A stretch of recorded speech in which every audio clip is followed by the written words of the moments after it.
Bismillahirrahmanirrahim. Alhamdulillahirabbil wassalatu wassalamu ala asyrafil anbiya'i wal mursalin wa ala alihi wa sahbihi ajma'in. Subhanaka la ilma lana illa ma 'allamtana innaka antal alimul hakim. Ishrah li sadri wa yassir li amri wahlul 'uqdatam min lisani yafqahu qawli. Fawajada 'abdan min 'ibadina atainahu rahmatan min 'indina wa 'allamnahu min ladunna 'ilma. Asyhadu an la ilaha illallah wahdahu la syarika lah wa asyhadu anna Muhammadan abduhu wa rasuluh. Allahumma salli wa sallim ala nuri zatihi wa manzari sifatihi majlal haqa'iqil qur'aniyah suratil madati tajalliyatil haqqi wa ala alihi wa sahbihi kama la nihayata li kamalihi adil kamalihi amma ba'd. Assalamualaikum warahmatullahi wabarakatuh. Alhamdulillah, bersyukur kita kepada Allah Subhanahu Wa Taala kerana dengan izin Allah Taala dapat sama-sama kita berada di dalam majlis ilmu pada malam ini selepas maghrib. Nama saya Muhammad Amirul Azizan bin Sulaiman. Saya kenalkan diri. Saya menggantikan Ustaz Habib Nizam lah pada hari ini untuk kuliah macam itulah. Saya kenal Ustaz Habib ni pun lama dah kan. Silap saya dulu pernah satu masa dulu dalam tahun 2016 tu bisa jadi imam tarawih kat sini. Mau tak ingat lah kot. Dah biasa dah 2016 jadi imam tarawih semua tu. Biasalah. Jadi tempat ni orang kata apa familiar lah dekat saya. Biasalah kan. Cuma Ustaz Habib ni misal saya ikut dia dari segi apa kursus umrah apa semua tu, saya bantu dia sikit. Dan beliau juga adalah panggil guru saya bahagian haji dan umrah lah. Termasuk dalam guru saya. Okey, hari ni biasanya kalau dekat tempat saya lah kan, saya biasa dulu sebelum masa dulu mengajar di satu madrasah, yang mana Madrasah Naziratul Taqwa. Biasanya saya akan baca tafsir lah. Jadi hari ni pun saya bawa tafsir jugalah. Okey. Jadi hari ni kitab yang saya pakai, saya panggil kitab Tafsir Nurul Ihsan. Siapa yang biasa mengaji tu kita panggil ulang kaji balik lah. Yang mana kitab Tafsir Nurul Ihsan ni antara kitab-kitab tadris untuk dipelajari oleh orang-orang awam atau penuntut ilmu yang baru nak mempelajari ilmu, membagi ilmu tafsir tu. Tafsir Nurul Ihsan ni antara yang mula-mula dipelajari. Tafsir dia banyak, ada nama tafsir Ibnu Katsir, tafsir Jalalain, ada nama macam-macam lah tafsir. Ada tafsir-tafsir ni bukan untuk dipelajari dan ada juga untuk dipelajari. Macam tafsir Ibnu Katsir tu kita tak pelajari, yang tu kita rujukkan semata-mata. Jadi tafsir Nurul Ihsan ni antara yang untuk dipelajari di surau-surau di masjid atau peringkat-peringkat awal lah. Jadi bersempena dengan bulan dah masuk bulan Rajab. Okey, saya tak ceramah lah bab Isra Mi'raj ni, tak sampai lagi. Tapi kita mulakan tafsir kita ni dengan dengan mula-mula sekali surah Fatihah. Kita mula dengan surah Fatihah dulu. Sebab kalau ikut saya biasa dah, kalau orang yang mengaji dengan saya dah tipai sampai tengah dah.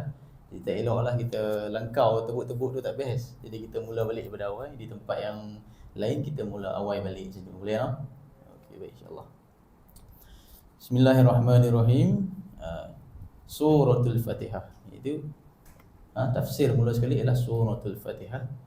Jadi surah Fatihah ni dimulakan dalam Quran tu sebagai dipanggil Ummul Kitab. Ummul Kitab. Jadi surah Fatihah ni diturunkan di Mekah. Itu Suratul Fatihah Makkiyatun, iaitu sebagai surah Makkiyah. Ada sebagian ulama kata surah Makkiyah itu surah-surah yang diturunkan ketika mana Nabi berada di Mekah selama dalam lebih kurang 13 tahun. Ada setengah pandangan ulama kata surah Fatihah ni tempatnya diturunkan di Mekah semata-mata. Itu ada dua pandangan yang berbeza di kalangan para ulama dalam bab penurunan surah tu. Kalau kita buka Quran kan, biasa kita tengok ada Makkiyah, Madaniyah kan. Ada Madaniyah dan Makkiyah. Itu adalah kategori surah-surah sama ada diturunkan di Mekah ataupun diturunkan di Madinah. Ataupun setengah pandangan lagi kata diturunkan sebelum hijrah atau selepas hijrah. Macam tu. Jadi surah Fatihah ni menurut ulama tafsir antara surah-surah yang diturunkan di Mekah dan sebelum hijrah. Iaitu lebih kurang sekitar dekatnya difardukan solat, iaitu Nabi kan Mi'raj, naik Mi'raj tu difardukan solat, lebih kurang dalam beberapa waktu selepas wajibnya solat tu barulah turunnya suratul Fatihah. Tu ada kena mengena dia dengan peristiwa bulan Rajab kita ni pun. Okey. Jadi surah Fatihah ini ada banyak nama, bahan nama dia banyak sangat. Jadi antara nama-nama penting dalam suratul Fatihah ni, antara disebutkan, ulama sebutkan di sini sab'ul masani.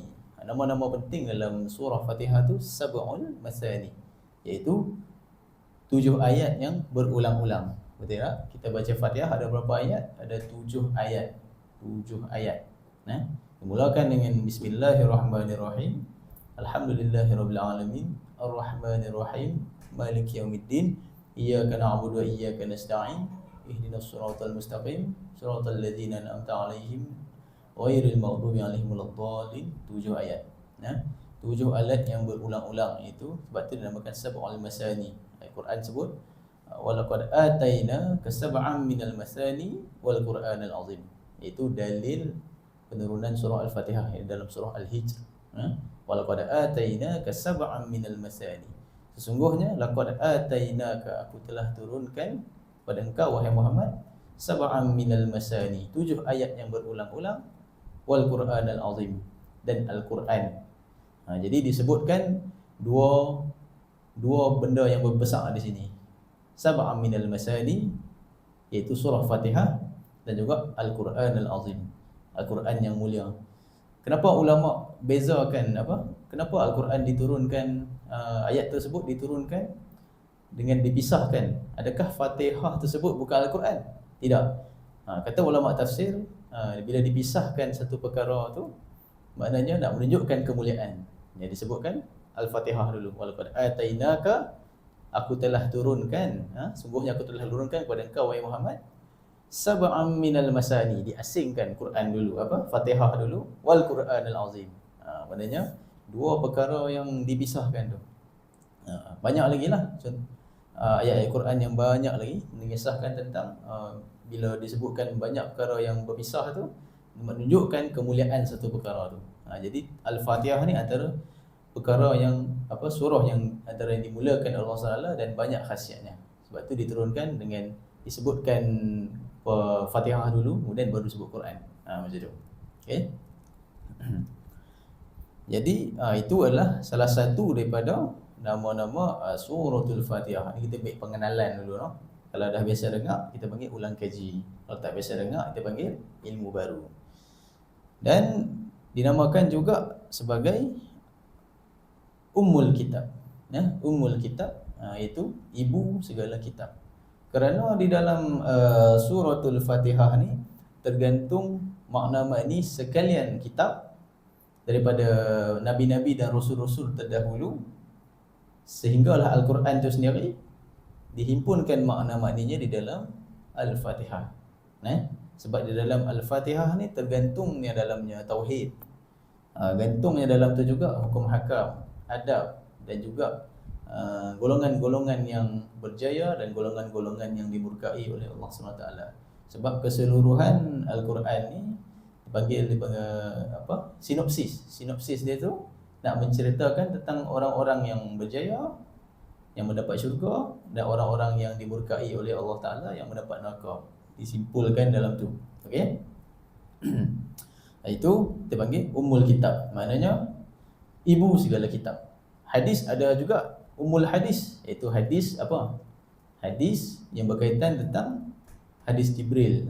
Itu hadis yang man iman wa mal islam wa mal ihsan. Itu dipanggil Ummul Hadis. Adalah hadis 40, hadis kedua. Hadis 40 hadis kedua tu Ummul Hadis, ibu segala hadis. Kalau Al-Quran, ibu segala Quran, Ummul Kitab. Macam tu. Kemudian disebutkan juga dengan Fatihatul Kitab. Al-Fatihatul Kitab, iaitu pembukaan kepada kitab. Kerana surah ini letaknya di awal sekali. Hadis Nabi SAW disebut apa? La salata liman lam yaqra bi Fatihatil Kitab. tidak sah solat liman lam yaqra, bagi sesiapa yang tidak membaca bi Fatihatil kitab, dengan pembukaan kitab. Itu menurut hadis Nabi itu, siapa tak baca Fatihah tak sah solat. Ini jumhur dalam mazhab Imam kita Asy-Syafi'i, Imam Ahmad bin Hanbal, Imam Malik, kecuali dalam mazhab Imam Abu Hanifah, mazhab Hanafi. Mazhab Hanafi untuk bagi orang yang baru masuk Islam tak perlu baca Fatihah kerana sukar. Jadi boleh kalau orang yang baru masuk Islam, sebagai contohnya, dia taklid kepada mazhab Imam Abu Hanifah kerana nak memudahkan dia. Okey, dia wuduk ikut orang wuduk macam biasa, kemudian dia solat ikut saja orang solat.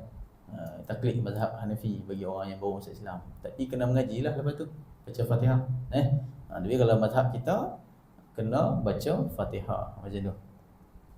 Dan juga dinamakan juga surah Fatihah ni sebagai surah Alhamdu, surah pujian, kerana tergantung dimulakan selepas bismillah tu dimulakan dengan alhamdulillah, iaitu memuji kepada Allah SWT.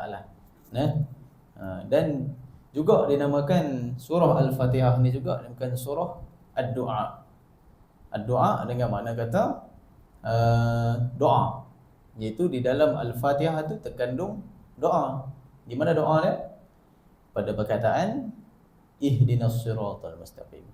Itu doa dia dalam Fatihah.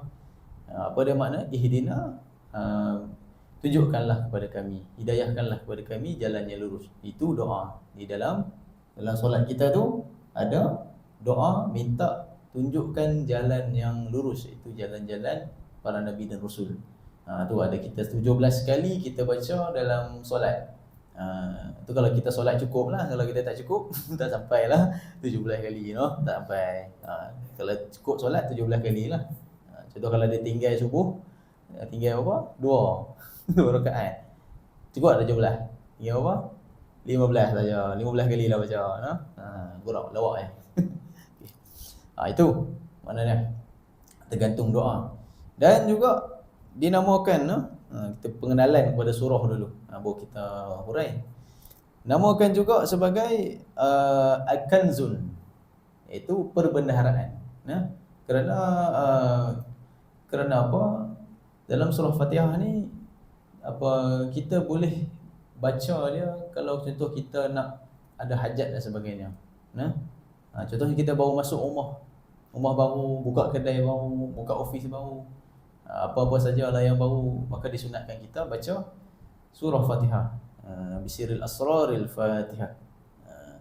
Tu baca Fatihah. Pendek saja. Tak perlu panjang-panjang pun. Tu antara sunat dia bila kita masuk premis baru. Pernahlah satu masa dulu saya rasmi kedai guru saya di Lamot Kuala Ketil tu. Dia kata okey, kata Muhammad, baca Fatihah Ustaz. Dari situlah dia ikut benda ni kita belajar dan kita amalkan sekali. Sebab dalam pada kita mengaji ni ialah kita untuk kita, natijahnya untuk kita beramal apa yang kita mengaji tersebut. Okey. Banyak tu. Saya dah sebut apa tadi? Sab'ul Masani, Ummul Kitab, apa lagi Alhamdu, apa lagi Ad-Du'a, termasuk surah-surah doa. Dan juga surah Al-Fatihah ni juga dipanggil surah Asy-Syifa, iaitu surah penawar. Surah Al-Fatihah ni juga adalah penawar. Sebab apa jadikan penawar? Kerana ada kisah panjang lah dari segi dalam hadis Nabi SAW tu, ada bahasa Arab dia saya tak ingat lah, tapi kita hikayatkan dalam bahasa Melayu lah. Iaitu satu masa satu sahabat Nabi SAW, nama dia Abu Sa'id Al-Khudri radhiyallahu ta'ala anhu wa ardhah. Baginda Abu Sa'id Al-Khudri ni berkelana ke satu negeri. Dikatakan ulama tafsir negeri itu terletak di Turki, Anatolia. Sebelum Istanbul tu jadi ibu kota Turki tu, Anatolia tu antara tempat kediaman orang-orang Turki lah. Jadi dia berkelana sampai ke situ bersama beberapa orang sahabat Nabi yang lain atas tujuan dakwah. Satu masa dia masuk ke satu kampung yang nama kampung ni dia nak berjumpa dengan satu ketua kampung ni kerana dah lama berhari, hari-hari tak ada makanan, tak ada minuman, lapar dan sebagainya. Lalu minta izin kepada satu ketua kampung ni untuk bagilah makanan kat depa ni dan minuman untuk tunggangan depa sekali sebab dah lapar sangat kan. Lalu apa reaksi ketua kampung tu? Ketua kampung tu halau ni. Pergi balik dia kata. Jangan main sini. Lalu Abu Sa'id tadi okey tak apalah. Dia tak minta dah lah. Dia tunggu sajalah di tempat menunggu. Sampai satu masa ketua kampung ni jatuh sakit. Jatuh sakit. Dalam riwayat ada kata dia ni sakit demam yang teruk, ada kata kena sengat binatang. Mana satu ada dua riwayat lah. Jadi kita hikayatkan dua-dua sekali. Lalu dia panggil lah tukang ubat di zaman tu, doktor zaman tu lah, tabib. Panggil doktor satu tak jadi, panggil doktor kedua tak jadi, panggil doktor ketiga tak jadi, panggil doktor keempat tak jadi. Habis semua ubat telan lah, jelas dah kan, bagi mudah cerita tak baik-baik juga. Kemudian panggil Tok Bomoh pula. Awang lah masa tu. Orang zaman dulu ada dah bomoh kan. Panggil Tok Bomoh satu tak boleh ubat, panggil Tok Bomoh dua tak boleh ubat, panggil Tok Bomoh tiga tak boleh ubat, Tok Bomoh empat, Tok Bomoh lima, sampailah habis Tok Bomoh dalam kampung tu tak boleh ubat. Dan kali pergi cari siapa? Cari ustaz. Itu last choice. Semua lah orang kita, doktor pergi sakit pergi doktor, makan ubat tak jadi. Makan tak boleh. Dah telan dah. Kata kencing manis ni. Okey, makan ubat ni, cucuk insulin tak jadi. Apa ubat darah tinggi, makan ubat cayak, makan ubat bagi cayak darah, bagi pekat darah, last kali meninggal. Tak jadi, pergi jumpa Tok Bomoh pula, macam-macam lah panggil Tok Bomoh, last kali tak boleh buat. Pergi mana? Kita semua pergi mana? Cari ustaz, cari Darul Syifa. Mai ubat saya ustaz, mai buat ayak ustaz. Itulah pilihan kita, orang kita pun lebih kurang lah. Macam itulah. Jadi orang zaman dulu pun macam tu juga. Cari ustaz. Siapa dia ustaz tu? Sahabat Nabi ni lah. Dia jumpalah sahabat Nabi ni. Apa kata kamu? Dia kata kat wakil lah. Apa kata kamu? Pergilah pergi jumpa orang tadi. Nampak macam baik. Mungkin boleh tolong kita jampi-jampi sikit kot. Nampak Abu Sa'id Al-Khudri ni kata sahabat Nabi yang alim. Antara kalangan sahabat Nabi yang dikurniakan ilmu dan alim. Banyak sahabat Nabi ni ramai. Tapi tak semuanya menjadi ulama. Antara yang menjadi ulama ni yang tu Abu Sa'id Al-Khudri radhiyallahu an, Ibnu Umar, anak Sayyidina Umar, Abdullah bin Umar, Ibnu Abbas, Abdullah bin Abbas, anak saudara Nabi, iaitu pakar tafsir. Bini isteri Nabi iaitu Sayyidatina Aisyah, tu alim fiqh. Tu. Sayyidina Umar tu sendiri adalah yang alim dalam fiqh. Sahabat Nabi ni tak semua alim dalam memahami Al-Quran dan hadis. Yang beberapa saja terpilih fuqaha dengan para sahabat. Salah satu adalah Abu Sa'id Al-Khudri yang dalam kisah tu. Jumpalah sahabat Nabi ni, Abu Sa'id Al-Khudri ni kata, "Wahai tuan, boleh tak minta tolong Ustaz? Ketua kami ni nak mati dah ni. Buatlah apa pun, jampi ke apa ke." Okey, kata boleh. Tapi saya ada syarat lah kata. Apa syaratnya? Saya nak 40 ekor kambing. Ada setengah riwayat kata 30 ekor. Banyaklah kan, ikut riwayat sejarah yang berbeza. Jadi yang biasa kita dengar 40 ekor. Ini dalil berdasarkan sirah yang pendek ni menjadi dalil ulama ambil cerita tu, sesiapa yang kedekut maka hartanya akan habis. Kedekut itu hari tak mau bagi, maka yang hari ni Abu Sa'id Al-Khudri minta habiskan harta tu, bagi kat aku. Tak mau bagi makanan sangat kan. Itu hari saya minta elok-elok tak mau bagi. Kan, minta tolong sikit. Kalau jamu elok-elok itu hari mesti sekor aja kena. Kan? Ni tak 40 kena. Sebab kan bakhil. Ulama ambil istinbat dari sini, kita tak boleh bakhil. Bagilah sikit. Daripada kena tarik semua, bagilah sikit macam tu. Okey. Lalu panggillah Abu Sa'id Al-Khudri, jumpalah ketua kampung tu. Lalu dibacakan kepada air minuman, lebih kurang macam ni lah cawan ni. dibacakan suratul Fatihah. Bismillahirrahmanirrahim sampai habis, waladhdallin. Amin. Ditiupkan pada air tersebut, lalu diberi minum, terus lega. Legalah ketua kampung tersebut. Seolah-olah dia tak pernah sakit langsung. Tak pernah sakit langsung. Kata setengah riwayat, dia tengah baring, bangkit macam orang tiba-tiba bangkit tu. Syung bangun macam tu. Sedar daripada sakitnya. Dia asal nak mati lah. Lalu dapatlah habuan dia tu. Berapa ekor kambing? 40 ekor. Setengah riwayat kata 30. Ambil lah mana-mana pun. Okey, bawa balik jumpa Nabi SAW 40 ekor tu. Seronoklah mereka. Lalu dalam hatinya ada bimbang-bimbang. Jumpalah kepada Rasulullah, tanya Rasulullah, wahai Rasulullah, saat-saat tadi ni aku duk buat kelaku sikit lah. Mereka kedekut sangat. Ni saya cerita pasal kampung lah. Aku minta lah kambing 40 ekor. Macam mana Rasulullah, halal ke haram? Rasulullah kata apa? Tak apa, bawa mai kat aku seekor. Aku nak seekor. Itu dalil kata harus kalau kita menjampi orang, mengubat orang, ambil upah, itu hukumnya harus. Boleh lah. Ada sesiapa yang kat sini pandai merawat tu, bolehlah minta tu, tak ada masalah. Janganlah minta sampai harta dia habis, minta sikit pada patut badan lah. Janganlah habis apa. Boleh, Pak Long nak saya ni buat main geran tanah. Tak jadi dulu. Buat main geran tanah tu. Janganlah macam tu lah, patut badan lah. Ikutlah kemampuan. Itu kisah sahabat nak menjadikan sirah saja. Nak satu, nak tunjuk kata jangan terlampau bakhil. Yang kedua, nak tunjuk kata boleh ambil upah. Itu saja. Lepas tu huraian kata apa? Kenapa Al-Fatihah ni dinamakan Asy-Syifa, surah penawar. Dan juga dinamakan surah Ar-Ruqyah.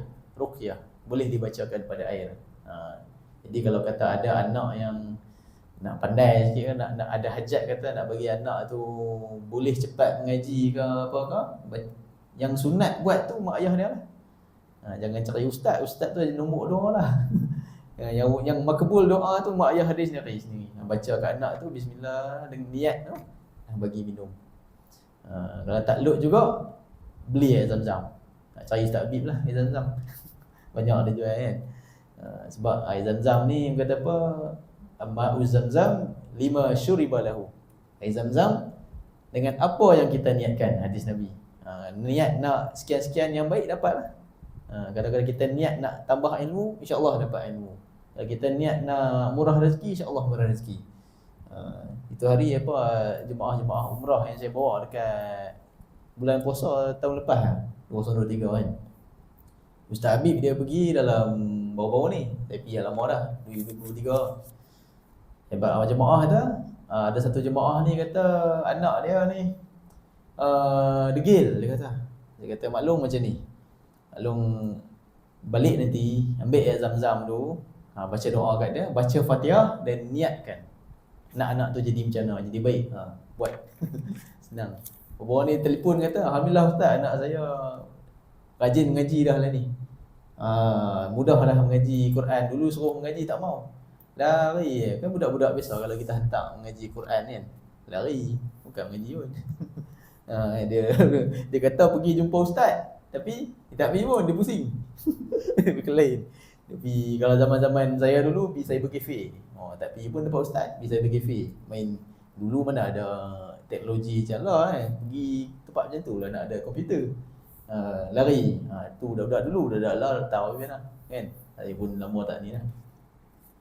Tu nak cerita pasal khasiat surah Al-Fatihah tu. Jauh sangat pergi sana tu. Khasiat surah Al-Fatihah tu. Nama-nama dia tu banyak. Al-Imam Al-Qurtubi rahimahullah ta'ala meriwayatkan kata lebih kurang 20 nama. Yang saya sebut tadi dalam 7 ke 8 saja. Tak ada nak sebut semua lah. Jadi suratul Fatihah ni dimulakan dengan Bismillahirrahmanirrahim. Dimulakan dengan Bismillahirrahmanirrahim. Iaitu Bismillah ni orang kata apa, termasuk dalam Imam Asy-Syafi'i rahimahullah ta'ala, termasuk dalam ayat dalam surah Fatihah. Bisa dengar, bisa ngaji kan. Kalau dalam mazhab lain tak termasuk. Sebab tu kalau mazhab Imam Malik dia slowkan Fatihah tu. Sebab dia bukan dalam ayat. Mazhab Imam Syafi'i kita sembahyang ni kena kuatkan Fatihah tu. Kalau tak batal solat. Macam tu. Dan bismillah ni adalah sunat kita mulakan pada nak buat apa-apa pekerjaan yang ada cita-cita pada dia. Hadis Nabi Nabi sebut kullu amrin dzibalin la yubda'u fihi bi bismillahirrahmanirrahim fahuwa aqta au abtar au ajzam. Hadis apa dia? Kullu amrin, tiap-tiap perkara, zibalin, yang ada cita-cita yang dibenarkan syariat padanya. Ada mana kita ada hajat padanya, benda-benda yang kita nak dapat sesuatu padanya. Itu benda-benda yang mesti yang harus, sunat dan wajib pada syarak. La yubda'u fihi bi bismillahirrahmanirrahim, yang tidak dimulakan padanya bismillah tu bi bismillahirrahmanirrahim fahuwa aqta, maka terputus. Setengah riwayat kata abtar atau ajzam. Terputus apa? Terputus berkat, terputus barakahnya. Contoh kita nak makan, lapar sangat betapa kalau kenduri tahlil lah biasa. Kenduri tahlil lah, saya apa masa zaman mengajar tahfiz dulu kerap lah bagi tahlil seminggu sekali. Tahlil ni punya lama ni, tekong ni, la ilaha illallah, la ilaha illallah. Dalam hati ingat apa? Nasi daging, nasi daging, nasi daging, nasi daging, nasi daging, nasi daging. Tak patuh lah hati. Masa budak-budak kan. Macam tu kan. La ilaha illallah. Habis je tu apa doa tu, taqabbalallahu minna wa pung pergi. Ambil nasi lagi. Tak baca bismillah dah. Dosa tak? Tak berdosa nah. Cuma kurang berkat. Tak berkat, kuranglah keberkatan. Dalam hadis Nabi, doa, kata hadis sahih, doa Nabi nak makan ni dia baca bismillah saja. Hadis yang kata baca doa Allahumma barik lana fima razaqtana wa qina azabannar, itu dalam kitab Imam Nawawi, kitab Al-Azkar. Itu hadis tu setengah ulama kata dhaif, setengah kata hasan. Bolehlah amal, tak ada masalah, bacalah. Tu je. Janganlah kata oh hadis tu ada khilaf, tak boleh baca, tak boleh baca ajalah. Sebab doa tak ada masalah. Tapi yang kata apa, yang biasa, yang Nabi biasa buat dalam hadis sahih, bismillah. Dan setengah riwayat kata baca Allahumma barik lana fima razaqtana, berkatilah, tak ada masalah doa. Dan hadis tu pun dikuatkan oleh ulama lain, okey je nak baca. Dan kita biasa baca apalah doa Allahumma barik lana, okey dah. Tapi nak cerita kata nak makan, baca bismillah. Jangan tak baca. Lampak hak makan lu, lepas tu baru bismillah. Kalau kata kita terlewat, dia baca bismillah awal akhir. Kita dah terlupa baca kan. Ataupun contoh kita nak menuntut ilmu, lagilah kena baca bismillah. Bismillahirrahmanirrahim, buka kitab bismillahirrahmanirrahim. Kalau kita nak naik kenderaan, baca doa juga bismillahirrahmanirrahim. Kemudian bacalah doa naik kenderaan. Subhanallazi sakhkhara lana dan sebagainya. Ataupun kita nak bersama isteri pun baca juga, jangan tak baca. Itu baca juga. Kecuali nak buat benda haram. Buat benda haram, apa dia? Nak mencuri. Ya Allah, ya Tuhanku, berkatilah kerjaan aku ini, bagi jadi. Bismillah, tak boleh, haram. Jangan buat. Jangan buat macam tu, tak boleh. Nak apa lagi? Nak apa? Nak merempit. Tak ada, anak muda ni tak boleh.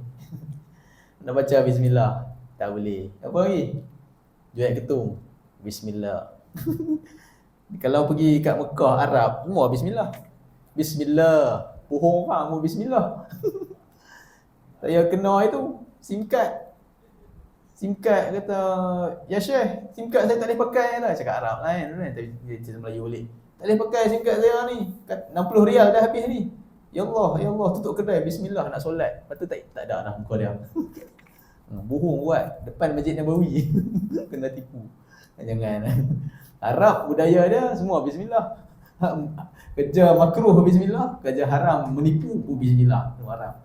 Kita bangsa Melayu, bangsa yang beradab. Kita tak buat kerja tu. Kalau kita jahat macam mana pun, kita tak buat benda jahat dengan bismillah tu. Kita senyap ya. Bagus kita. Bangsa Melayu, bangsa beradab. Bagus. Tu. Hukum bismillah adalah.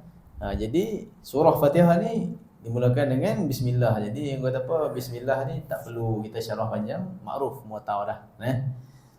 Semua dah tahu tentang Bismillahirrahmanirrahim. Kemudian kita masuk pada ayat Alhamdulillahirabbil alamin. Okey, Alhamdulillahirabbil alamin iaitu apa makna dia? Segala puji-puji itu. Alhamdulillah. Segala puji-puji itu hanya sahaja bagi Allah Rabbil alamin. Siapa Allah tu? Tuhan yang menjadikan sekalian alam. Dalam kitab ni sebutlah. Dalam kitab ni sebut Tuhan yang menjadikan sekalian alam. Jadi dimulakan selepas menyebut nama Allah, lalu dimulakan pula dengan memuji Allah. Jadi sunat juga contoh kita nak mulakan sesuatu dengan bismillah, nanti habis alhamdulillah. Nampak? Tapi kalau dalam ucapan, macam ucap lah. Nak kempen apa, nak ucapan ke siapa-siapa jadi cikgu, bismillah, alhamdulillah. Sebut juga. Sebab tu tadi macam saya mula bismillahirrahmanirrahim, alhamdulillah. Sebab dalam Al-Quran pun buat benda yang sama. Jadi kita pun ikut balik benda yang sama. Alhamdulillah, segala puji-puji. Mai mana perkataan alhamdu, mai mana segala tu? Segala tu makna dia kalau kita buka Quran, kalau kita buka kamus semata-mata, alhamdu makna puji lah. Mai mana segala? Segala tu daripada perkataan alif lam tu, al tu. Al tu kalau kita mengaji nahwu, alif lam lil istighraq. Kalau boleh mengaji nahwu lah. Tata bahasa Arab. Maksud dia segala. Ai kullul hamd kalau bahasa Arab. Setiap pujian. Lillah, hanya sahaja bagi Allah. Apa makna dia kalau ulama hurai? Sama ada Tuhan puji diri dia sendiri, atau Tuhan puji makhluk dia, atau kita puji Tuhan, atau kita puji sama-sama kita. Sebagai contoh, Pak Long ni puji Pak Long ni. Segala tu hakikatnya adalah memuji kepada Allah Subhanahu Wa Taala. Sebab tu di makna dia alhamdu, segala lillah, hanya balik kepada Allah. Jadi kalau kata tanda kita mensyukuri nikmat Allah tu, pujilah sikit kawan kita kan. Cantik baju ini kan, lawa ni, handsome ni. Hakikatnya kita puji siapa tu? Kita puji Allah sebenarnya. Kerana kita memuji ciptaan dia.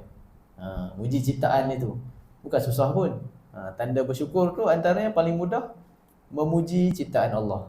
Cantik kawan kita hari ni.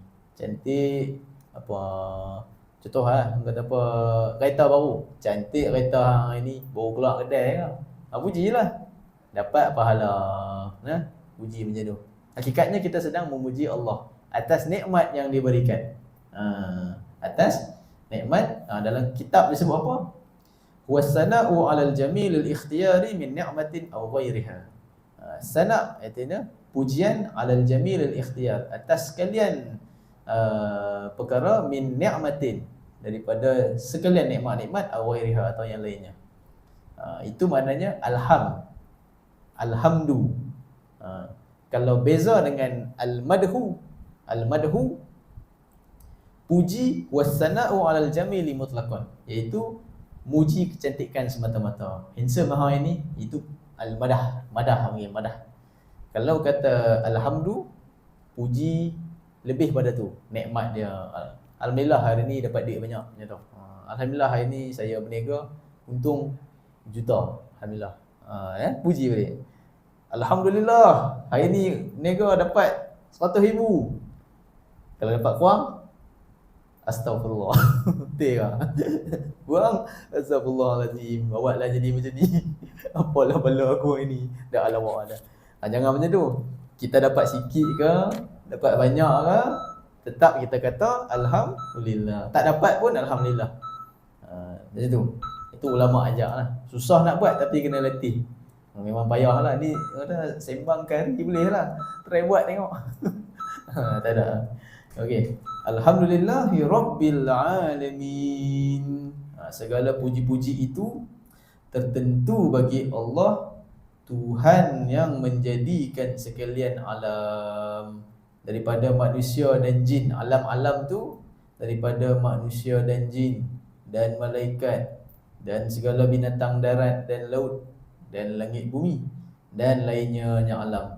Maka tiap-tiap satu itu makhluk tu namanya alam. Jadi alam ni luas lah. Dia panggil alam-alamin. Ada namanya alam jin, ada namanya alam malaikat, ada namanya alam manusia. Nah, kalau kita mengaji lebih dalam Usuluddin, alam jin nama alam misal. Alam malaikat dia alam malakut. Alam roh dipanggil alam jabarut. Alam kita lah ni dipanggil alam mulki. Alam kita ni alam nyata. Ya. Nanti akhirat dia ada alam akhirat. Sebelum akhirat ada alam barzakh. Barzakh, pemisah antara akhirat. Nah, cerita panjang lah pasal alam ni. Kalau nak cerita alam jin misal saja, setahun tak habis. Cerita alam jin saja, alam misal. Cerita alam malaikat, panjang lagi. Alam dunia, hak kita duduk ni lah. Yang kita duduk, alam nyata, ada manusia, ada tumbuhan, ada binatang-binatang yang diciptakan oleh Allah SWT, serangga dan sebagainya, itu alam nyata. Kalau alam malaikat, itu di langit tu, alam malaikat. Alam barzakh, barzakh ni dua. Satu barzakh yang tempat orang-orang baik, roh orang yang baik-baik, dan juga roh orang-orang yang jahat. Bagi sijin. Sijin namanya adalah tempat roh-roh yang jahat. Dia disiksa dalam tu, di penjara kan. Kalau orang-orang yang baik, yang itu dinamakan ulama sebut al-barzakh. Barzakh ni untuk orang baik-baik saja. Roh yang baik, anbiya, orang aulia, orang soleh, mereka ni bebas. Mereka tak diseksa, roh mereka bebas. Itu kalau untuk orang baik-baik lah. Roh Nabi Muhammad SAW di tempat yang mulia, macam tu. Roh-roh Nabi-Nabi ada di langit. Dia kita ngaji Isra Mi'raj kan. Nabi langit pertama Nabi Adam dan sebagainya itulah. Itu ceramah Isra Mi'raj. Tajuk lain. Okey. Itu yang alam. Dan kata apa? Erti alam-alam tu adalah alamat atas Tuhan yang menjadikannya. Seperti tahi lembu, alamat ada atas adanya lembu. Jadi alam ni dalil kata ada Tuhan yang jadikan. Tak payah cari kod lain lah. Tengok saja alam ni, yakin kata ada Tuhan. Mudah. So kata dalam surah Fatihah ada tauhid nombor 1. Ada tauhid. Jadi tak payah pergi jauh-jauh pun ngaji tauhid. Ngaji sifat 20 tu lebih lanjut, tapi dalam Fatihah pun dah ada dah huraian tauhid. Sifat 20 ni untuk kita lawan orang-orang yang bagi keliru kita. Sebab zaman diciptakan disusun Imam Abu Hasan Asy'ari susun sifat 20 ni untuk lawan Mu'tazilah. Zaman dia itulah. Jadi zaman sekarang ni lebih lagi lah kena mengaji lebih daripada Mu'tazilah ni. Zaman kita ada ateis, tak percaya Tuhan, ada macam-macam golongan liberal dan sebagainya. Dalam zaman Abu Hasan Asy'ari pun dah kena mengaji sifat 20, zaman kita lagilah kena mengaji lebih teruk lagi. Tak cukup dengan kita mengaji tafsir semata-mata, tak cukup juga, kena tambah sifat 20, mengaji lagi bagi dalam sampai kita yakin kalau mai hak bukan-bukan tu kita sendiri boleh tepih. Tak payah kita rasa terikut dengan akidah mereka yang tak betul. Itu betapa pegangan untuk diri kita. Jadi dalam Al-Quran ni, dalam surah Fatihah ni dimulakan dengan tauhid, menunjukkan betapa pentingnya tauhid, iaitu mengesahkan Allah Subhanahu Taala. Kita mengaji tauhid ni untuk menjadi hamba Allah yang berjaya dunia akhirat. Sebab soalan yang pertama di kubur nanti apa dia? Malam pertama di kubur. Apa soalan dia? Apa dia tanya? Apa dia? Man rabbuka? Dia tak tanya man zaujatuka, siapa biniha. Dia tak tanya macam tu. Dia tanya siapa Tuhan kamu. siapa Tuhan dah. Masa dunia dulu kalau kita tidak kata apa mengambil Allah sebagai tempat minta tolong, sungguh-sungguh, kita pun tak mengaji tauhid sungguh-sungguh, kita buat leka, bimbang-bimbang, tak boleh jawab man rabbuka, risaulah untuk diri kita, pesanan diri kita sendiri, termasuk saya sendirilah. Jadi dalam Al-Fatihah ni dimulakan dengan tauhid. Maka disebabkan tauhid tu yang utama, maka ulama-ulama seperti Imam Abu Hasan Asy'ari, Imam Abu Mansur Maturidi susunlah pelajaran tauhid, kerana pentingnya tauhid tersebut. Tu yang mai kuliah masjid tu ada tauhid, sifat 20 ni semua. Untuk apa? Semua tu untuk apa? Untuk kita berjaya dunia akhirat, bukan untuk apa pun. Macam tu. Kemudian dalil dia kata apa sini? Apa dalil alam tu apa? Alamat atas ada Tuhan. Contoh pengarang kitab ni bagi contoh seperti tahi lembu, alamat atas ada lembu. Zaman dulu nak bagi tahu orang-orang jahiliah, orang-orang badui lah biasanya, ini tak berapa nak cerdik ni, bagi dalil tahi lembu. Sebab depa duk jaga binatang kan. Bagi dalil tu yang dekat dengan depa. Jadi pengarang kitab ni ambil dalil yang mendekat kepada akal orang. Jadi orang tu kalau dia ni jenis kepala kambing, bagi dalil hak dekat dengan kepala otak dia. Apa dia? Ada tahi lembu, dalil ada lembu.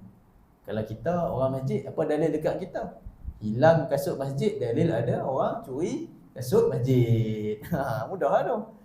Kalaulah kasut masjid tu ada orang curi,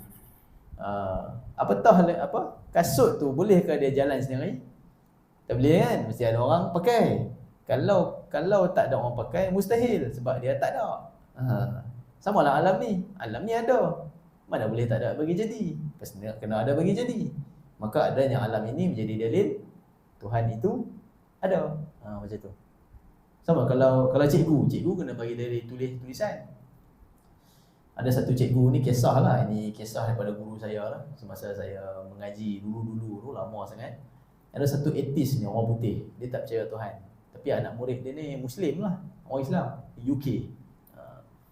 Pensyarah dia kata, I don't believe in God. Dia tak percaya Tuhan. Muslim kata, Tuhan tu ada lah, mana boleh tak percaya? Dalilnya hang kan ada. Tak percaya, I jadi sendiri katanya. Saya jadi sendiri. Kok mana tahu, okey tak apa. Padahal dia tak sedar dia dilahirkan mak dia kan. Tak apa. Itu hari ke, dia ambil whiteboard tu, kan ada marker pen, dia kutuk pensyarah dia. Pensyarah ni sekian tak mau sebutlah. Bahasa Inggeris. Dia marah lah, kata, siapa yang kutuk saya ni? Siapa yang tulis ni? Lepas tu jawab pelajar dia, tak ada, tulisan tu jadi sendiri. Tulisan tu jadi sendiri. Mana boleh? Pasti ada yang tulis, kata. Mesti ada orang tulis ni. Tak. Tulisan tu boleh tertulis dengan sendiri. Lawan, gaduh, tak percaya. Dah tu kena, kalau profesor boleh tahu tulisan tu ada orang tulis, macam mana profesor kata profesor ni tak ada Tuhan yang bagi jadi? Bengong dia lah kali, masuk Islam. Habis satu. Itu je nak ajak dia. Tu tauhid. Sebab tu pengarang kitab ni bagi dalil senang saja. Nak tahu kesan tu apa, mesti ada bagi jadi. Senang saja. Kalau kita mendalami benda ni, senang lah. Mengaji tauhid senang, tak susah pun. Yang jadi susah tu benda yang fardu kifayah lah. Takluk tu tak wajib. Itu kata fardu kifayah saja. Sifat 20 ni kalau kena gaya, dia senang macam ngaji.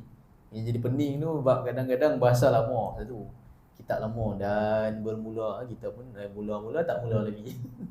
Jadi pening kita tu kan. Tu. Ni senang saja. Saya kalau pelajar-pelajar tahfiz saya ajak start tauhid, nak cepat sebulan saya ajak. Senang. Yang macam lama sangat. Cuma kalau nak memperdalam tu lamalah. Kalau nak mengaji untuk fardu ain sekejap ya. Okey. Maka Allah tu nama bagi Tuhan yang disembah dengan sebenarnya. Allah tu nama bagi zat yang wajibal wujud, yang laisa kamitslihi syai' yang tak serupa dengan sesuatu, yang bersifat dengan segala kesempurnaan. Zat tu namanya Allah.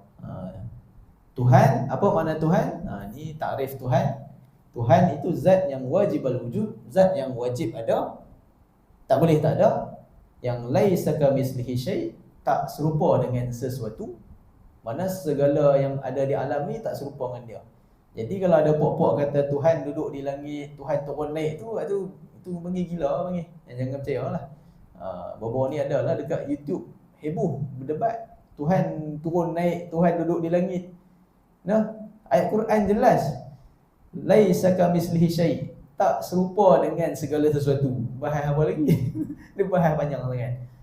Yang betul sifat dengan segala kesempurnaan. Itu Tuhan. Namanya Allah. Jadi nama Allah ni khusus bagi Tuhan. Tak boleh letak dekat makhluk nama Allah, tak boleh. Mesti letak idafah dia. Abdullah, hamba Allah, boleh. Macam tu. Tak boleh letak kucing kita Allah, tak boleh. Tu sebut Abdullah, hamba Allah. Itu. Jadi haram meletakkan nama Allah selain daripada Tuhan. Tuhan saja boleh guna nama Allah. Kalau makhluk lain tak boleh. Macam tu. Kemudian sama lah nama Ar-Rahman. Ar-Rahman, Rahman saja tu, ini nama surau apa ni? Surau Ar-Rahman. Tapi bukan nak kata surau ni Tuhan, bukan. Maknanya surau ni adalah Tuhan, surau yang diberi rahmat oleh Allah SWT. Tu maksud dia. Jadi kat makhluk macam kita ni tak boleh bernama Rahman saja, kena letak Abdul Rahman. Sebab Ar-Rahman dia adalah lafaz yang umum, tapi makna dia khusus bagi Allah. Rahim tak apa, guna nama Rahim. Rahim 1, Rahim 2, Rahim 3, Rahim 4, Rahim 5 boleh lah, tak ada masalah. Tapi kalau Ar-Rahman dan Allah, khusus bagi Allah nama dia. Kalau nak letak juga kat manusia ke apa, kaitkan dengan Abdul Rahman. Macam tu. Anak Abdul, anak hamba. Macam tu. Macam gelaran-gelaran Jalalullah, Khalid Al-Walid digelar apa? Saifullah, pedang Allah. Tak apalah, menunjukkan kepada dia ni orang yang menegakkan berjihad di jalan Allah. Macam tu. Kemudian Ar-Rahman Ar-Rahim, Tuhan yang amat murah dan dalam dunia ini lagi amat mengasihani bagi hamba-Nya yang mukmin. Wallahu a'lam bissawab. Kita sama InsyaAllah ada lain masalah kita jumpa lagi lah insyaAllah.